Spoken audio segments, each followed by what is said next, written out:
Okay, sahod day. Ito ang bill namin sa mga gagawa. 24/2. Bali may dalawang absent dito. 2 days.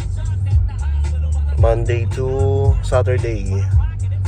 Itong cut-off. Weekly ang sahod nila.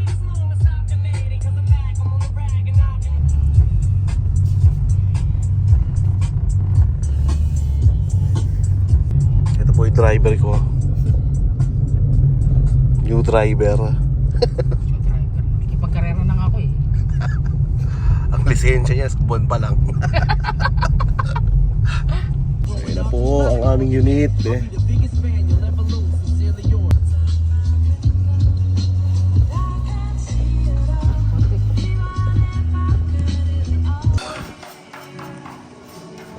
Okay, day 11.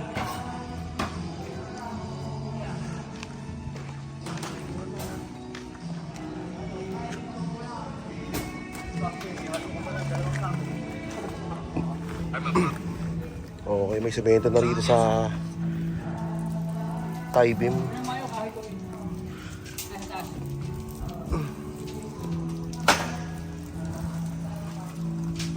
So yung mga poster rito, ang ginamit dito 16mm.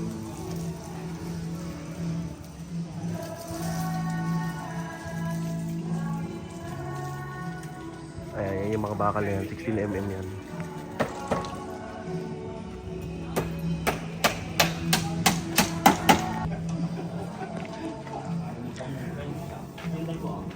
Ayan Paul, puputrip na sila. Sige tol, okay lang. Tapos na boss. Ayos tayo no?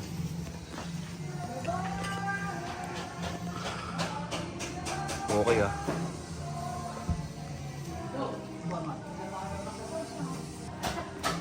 Team, bonus namin! Kawin din na speaker. Eh, pinatay ko na, dating na kayo. Baka sabihin nyo naman eh. Masabi nagpaparinig, no?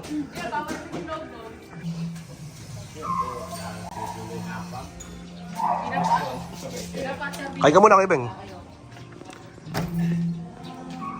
Nakaporma na, no? Ano ibabato yung bakal? Bakal, oo. Diyan kasi bubuin yung bakal. Ah. Ano dapat yung sinakasuot yung mga bakal doon? Kaya yan dyan bubuin. Ah, dito bubuin mismo. Hindi na sa ano. Kaya ito, dito sa baba. Hindi dapat sa mga. Dandan? Ano ba? Dosag? Ano? Dito eh. Isipan ko pa. Iyuhok niya at kabila.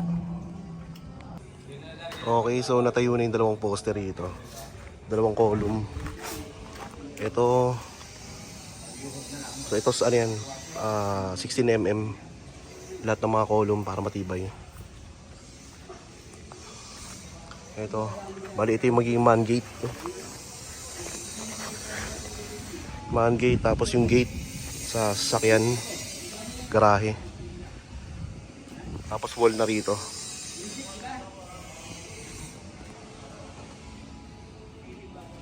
So dumating yung buhangin dito, pangatlong order to.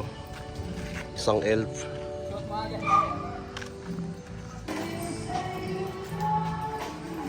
Ito another batch ng semento. 55 na sako. Okay, pantay na yung pader dito. So ito yung magiging storage room. Tignan natin yung view sa taas.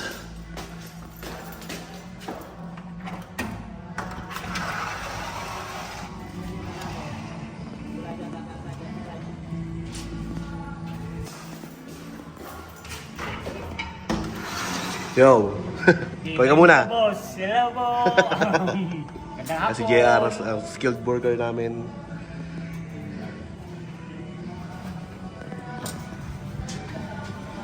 Yeah, dinetro pa.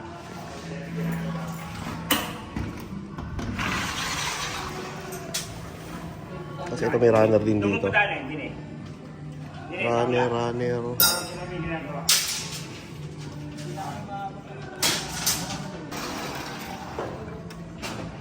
So ito yung top view ng storage room. Saka ng laundry area.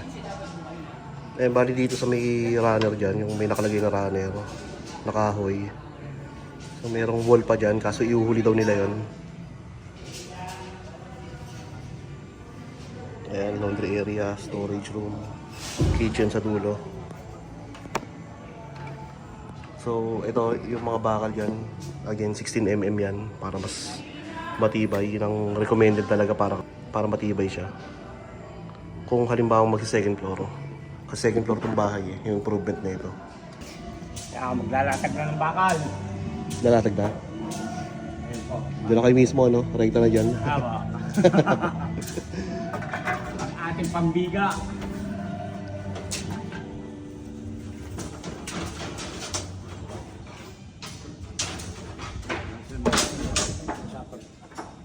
Ano yung nakasuot yan? Yung ano? Apo. Nakahook doon? Hmm. Naka yung pong hook na yun, naka-condense sa poste. Kalawit. Para dala lahat. Hmm. May tibay siya. Okay. Hmm. Wala siyang... Para kapit-kapit to. Tapos yung hook na yun, yung papaganon, siya naman pagtatalian ng mga kabila pa parong. Hmm.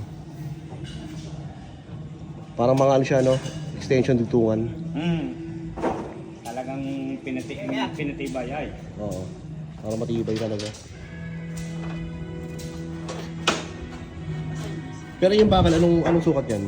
16 po. 16 pa rin yan? 12. 12 na yan. Ayan po, 16 natin yung poste. Yung sa mga poste, no? Ah. Kasi itong 12 na. 16. Isang piraso, babalayin din. Ang damdamin.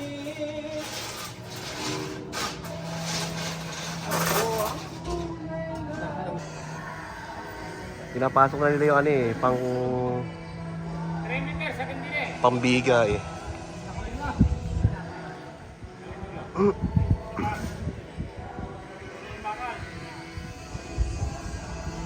Diyan na rin nila mismo tatalian yan.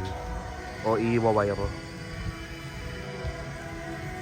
Kasi naka-connect dito. Nakadugtong dun sa mga sa mga column.